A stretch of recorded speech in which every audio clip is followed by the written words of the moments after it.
All right, so welcome, my Agile friends. My name is Mark Metz, and I'm hosting this session with somebody that I personally follow really closely on LinkedIn and go to some of her sessions. I really look up to her a lot, and her name is Michelle Pauk. It's a hard name for a Southern boy to say, Michelle Pauk. So in this session, we're going to learn about how to change a conversation about Agile coaching to bring happiness back. So Michelle, welcome.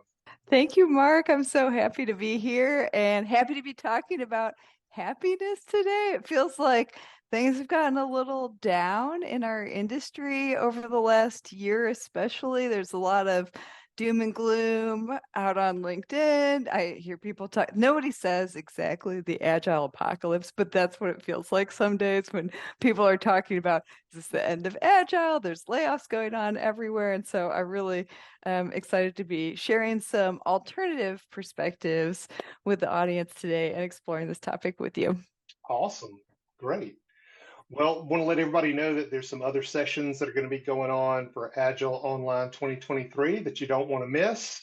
For example, Fred Deichler is going to have a session entitled From Development Manager to Agile Coach, 21 Competencies Along the Path. So that sounds really interesting. And you can check out our other sessions that are going to be published on agileonlinesummit.org.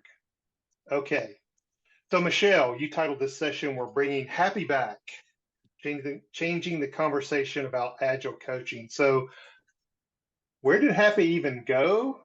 If it went somewhere, and why do you feel that we need to bring it back?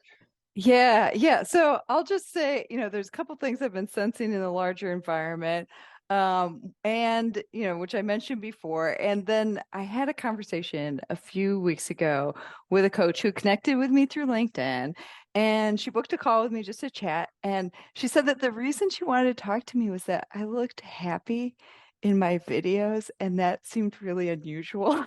For people who are doing this kind of work. And so that kind of hit me like, oh, yeah, there is something that's going on here. This is a conversation that we all need to have. I had self-identified as what I call a sagilist for a couple of Agilist. years. Yeah, before working, kind of working on some things and trying to figure out ways to bring more positivity into my work and discover some happiness, even though like the environment is super challenging. So I'm thinking about there's a lot of people who've gone through some really tough stuff over the last year. I don't want to minimize that at all, but I also think that there's something really powerful that we can do in highlighting the good parts about agility, what we like about our jobs, and just bringing a positive presence to the work that we do. So that's what I want to talk about today. So, it's interesting thinking about this, Michelle. So, one of the things, so I'm a runner. I'm not like a Me professional runner, but I too. enjoy running. In some of the books that I read, one of the things that they mention is, when you run, be happy about it. Don't have a glum face and don't look like you're running the last mile of a marathon. Enjoy it, and you'll be surprised at how much you will actually perform better if you smile and have a positive outlook through, as opposed to just having such a long face. Any comparisons you can draw there with our world of Agile?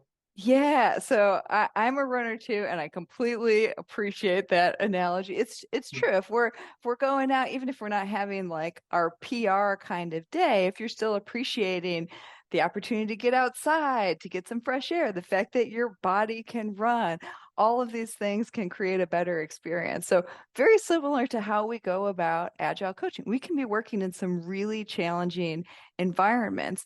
And if we're constantly narrating to ourselves about how difficult it is and how hard it is and how unappreciated we are, we perform accordingly. So there's so much research out there about having, positive emotions and really tapping into things that make us feel like what we're doing is worthwhile, how that has a positive impact on our performance. So to me, these two things are very intimately related.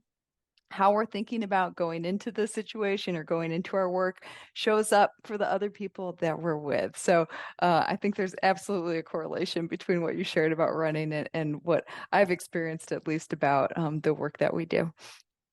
cool.